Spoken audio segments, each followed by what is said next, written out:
जय श्री कृष्ण। स्वागत है आप सभी का दिल से दिल तक में सृष्टि नायडू में। तो आज हम सुनते हैं कर्म की कहानी। कौन से कर्म की, ये तो आखिर में हम निर्णय कर लेंगे आपस में कहानी सुनने के बाद, ये कौन से कर्म की कहानी है। तो शुरुआत करते हैं कहानी की। ये कहानी एक राजकुमार और राजकुमारी के विवाह से शुरू होती है।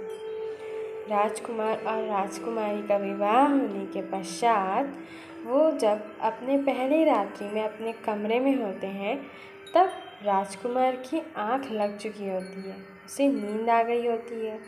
कमरे में पूरी तरह से अंधेरा होता है, पर कहीं से एक रोशनी आती है, चमक रहती है पूरे के कमरे में। राजकुमारी ये ढूंढने का कोशिश करती है कि आखिर इस पूरे अंधेरे में, जहाँ ना कोई बाती जल रही है, ना कोई लालटेन जल रहा है, कोई भी रोशनी का स्रोत नहीं है, पर ये रोशनी आ कहाँ से रही है।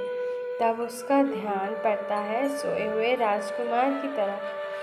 राजकुमार के शरीर से वो रोशनी चमक रही थी, जो पूरे कमरे को चमकदार बना रही थी।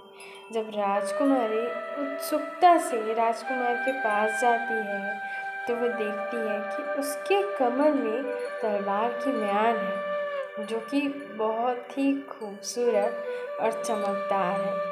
राजकुमारी को उसकी खूबसूरती को देखकर एक लालच सा उठा, ठीक है, उत्सुकता सी हुई कि जिस तलवार की म्यान इतनी चमकदार और इतनी खूबसूरत है, तो वो तलवार कैसी होगी। उसी उत्सुकता से राजकुमारी ने उस तलवार को खींचा, और खींचते ही साथ उस तलवार में इतनी चमक थी कि राजकुमारी की आंखें चौंधिया गई, ठीक, और गलती से तलवार उसकी हाथ से गिर गया और वो तलवार सीधा राजकुमारी के गले में पड़ा और राजकुमार का गला कट गया। अब क्या होगा।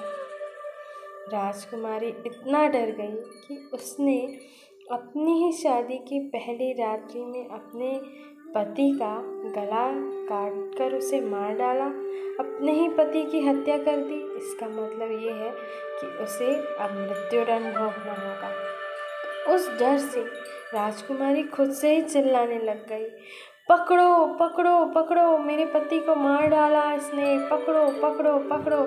ये सुनते साथ सारे के सारे सेना, राजा सभी वहाँ उपस्थित हो गए और ये देख के एकदम घबरा गए कि उनके राजकुमार का गला, सर और धड़ अलग है और वो मर चुका है।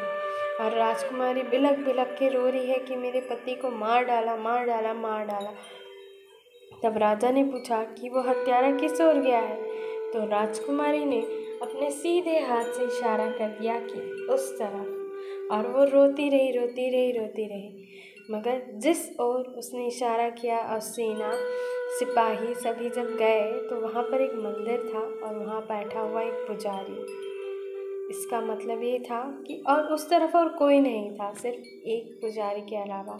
सिपाहियों ने उसे ही राज दरबार में खड़ा कर दिया।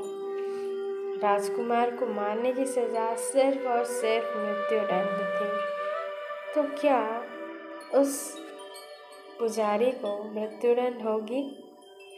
ये कहानी का हिस्सा हम सुनेंगे अगले वीडियो में।